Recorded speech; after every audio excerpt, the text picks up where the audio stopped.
Hello, world, and welcome to the Pop Discourses, where we explore popular notions in the long conversation. I'm your host, Humboldt Ben.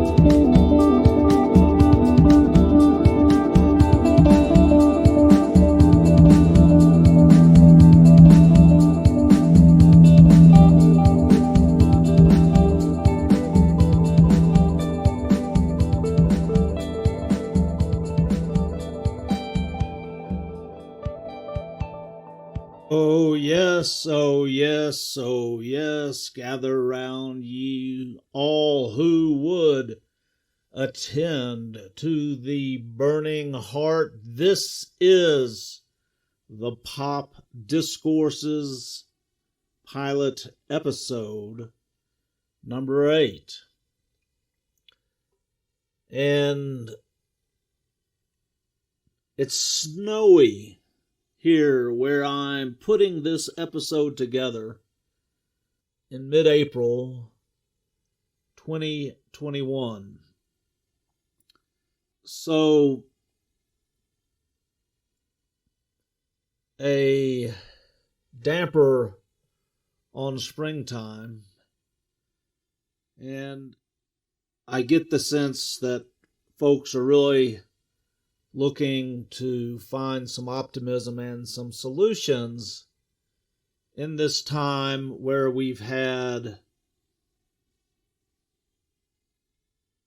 medical impositions, lockdowns, political confusion. Why wouldn't folks be looking for some optimism and solutions? But in any event, we may disappoint here, because truly, before one can move ahead, it's probably a good idea to take stock and see where we are at. And so we're going to get to this second paragraph in the description of the origin of feudalism that appeared in the Catholic Encyclopedia that was published in 1913. And it appears there may even be a third paragraph, and we'll have to get to that at some other date. But just want to take a bit of time and digest what feudalism looked like from a general institutional perspective that had monitored history over centuries, nearly a century ago. So we had reviewed the first paragraph of this entry, and it concluded looking at the causes that underlie the intensification and organization of a slave system, and how the gang of slaves, originally transferable property, slowly became incorporated into land holdings and were no longer considered personal property. So the second paragraph begins accordingly in this way, quote, "Meanwhile, the slaves themselves had become also territorial, not personal." And these are European slaves. I should interject, resuming the quote. Further, the public land, the ager publicus, got memorialized by grants partly to free veterans, as at Colchester in England, partly to laity, a semi-servile class of conquered peoples, as the Germans in England under Marcus Antonius, paying besides the tributum soli, manual service in kind, or sordida munera.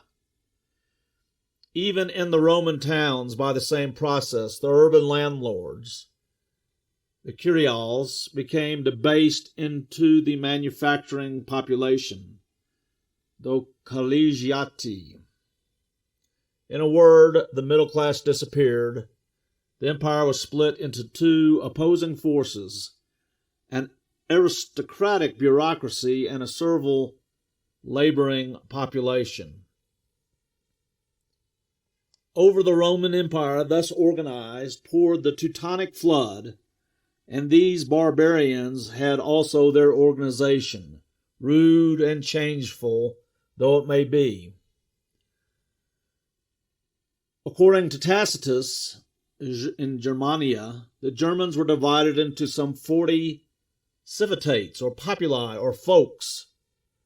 Some of these near the Roman borders lived under kings, others more remote were governed by folkmoots, or elective princesses.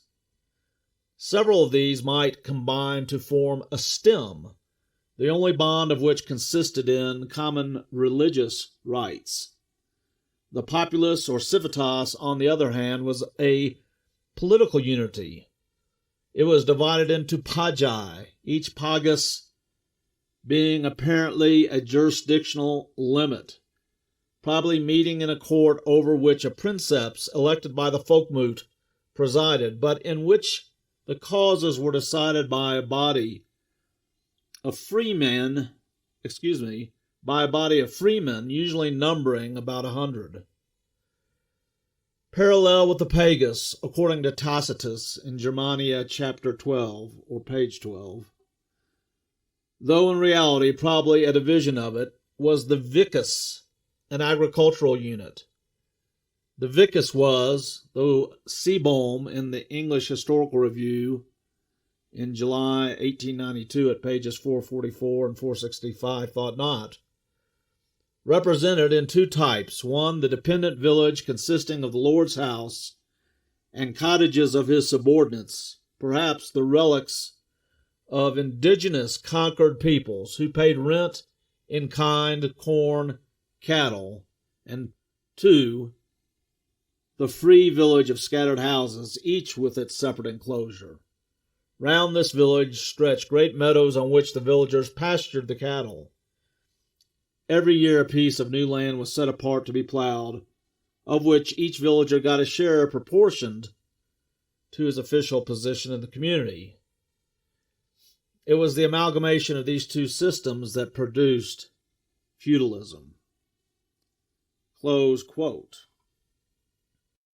This is very enlightening, especially from the etymological point of view, where we see the meeting of Germanic politics with Roman bureaucracy to merge in their meeting and synthesize what has come to be known as the feudal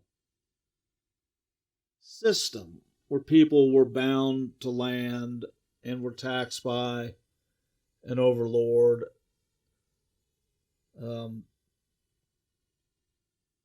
But the etymological feature is this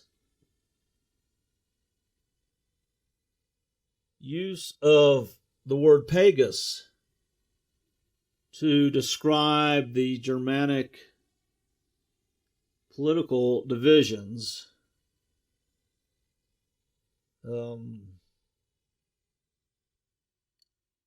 As the entry puts it, rude and changeful though it might be. And what I find to be particularly interesting is that the word pagan has come down to us in more of a religious understanding than a political understanding. But what we see here is that the organization divided into units called pagus was a Germanic tribal organization, and it was their manners that were brought under a pejorative with the advent of both Roman imperialism and Roman religiosity. And the pagus then, and therefore the pagans, were the indigenous Germanic tribes that were attacked in their morality by the Roman civic administration. And that really sheds a light onto the deeper meaning of paganism as it has devolved to our modern understanding. And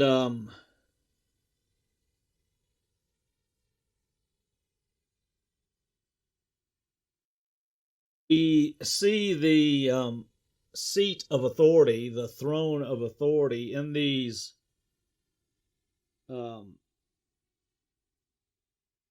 emergent village-like organizations described as the vicus, vacillating between a dominant manor house occupied by a lord and a system where the land was held equitably and divided among the people as it grew according to a more hierarchical and distributed system. Just to foreshadow the emphasis of this encyclopedia entry, it is noted that at some point there becomes a shift in terms of value and trade and larger administrative distribution from this feudal system that was bound to looking at the land as a source of value to the emergence of money as tender and the commodity that administrative power and bureaucratic power turn to, inasmuch as the competition for surplus value, and a term introduced in Larissa Schmalow's review of Marxism, evolved. So it's almost too much to draw an analogy to what we're describing here in European history to what we're experiencing here in terms of the economic features and pressures and changes that are emerging today, where we do see land becoming increasingly scarce, where the value of money is erratic, and where the evolution to a system where primary valuations are in land, to a asset-based currency like gold, to a fiat currency which is rooted in arbitrage, seems to be foreshadowing a movement to whatever a cryptocurrency or an electronic currency might be, and the tensions of private, unaudited control versus governmental interest in taxation and monitoring has become intense. And so the wobbling features of our current moment are certainly distinct. Well, that's all well and good and dry as such. But what does it mean for us, each individually, in this time in terms of what we can do? Certainly, we have seen a rise in a kind of expression rooted in attitude and mind state and expectation. And clearly we have vast amounts of information in terms of how we might just perform mundane tasks to improve our lifestyle, and the do-it-yourself and how-to and recipe videos that are readily available online. And as I noted at the conclusion of the Cosmos Beyond, the mobile culture of recreational vehicles and resort living has clearly exploded, even against the tension of global agendas to urbanize people and to commoditize the food source ultimately into single meal features. And the point made in the Cosmos Beyond that was that really the limitation of the expansive recreational vehicle culture, which is moving away from this attachment to real estate, but instead looks for open, temporary solutions for residential needs, is largely dependent on the ability to get to water. And so water becomes the salient, underlying, establishing foundational consideration beyond land, with foodstuffs being so readily available and electricity, especially on the smaller scales for the kinds of devices we use for our processes, simple informational and communication processes, being able to be generated through automotive power or solar power. And so the economy it emerges as our technological ecology has expanded. And to the degree that the comforts of living are readily acquirable, and then water is available, the geography that opens up for residential living increases. And this becomes even more significant in the work at home or work remotely a paradigm. So again, just describing where we are. I mean, the question being then, where is the currency in terms of transactions to get goods and information distributed widely, broadly, democratically among the people? And the doorway into the marketplace seems to be this consciousness or awareness movement where individuals are increasingly able to intentionally create mindsets amenable to opportunity and change, and attunement to their body and the existence of their body as an organism, and the feelings that indicate a movement towards states and circumstances that are nurturing.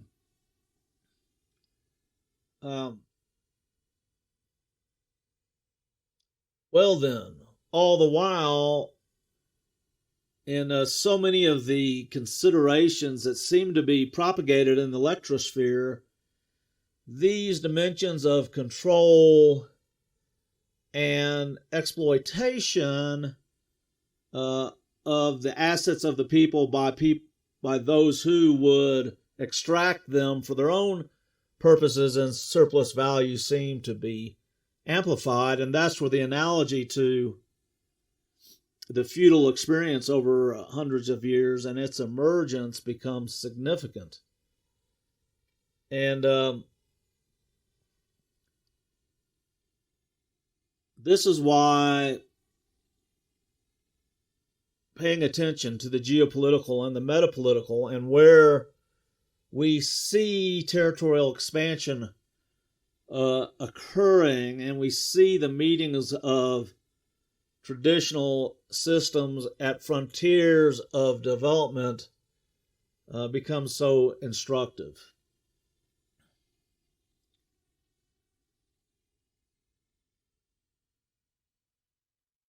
Well, there's so many words. There's so many words to begin to speak generally about where we are, and perhaps provide the rap on the door that may awaken a potential opportunity for those who still check in with their own resources to provide solutions.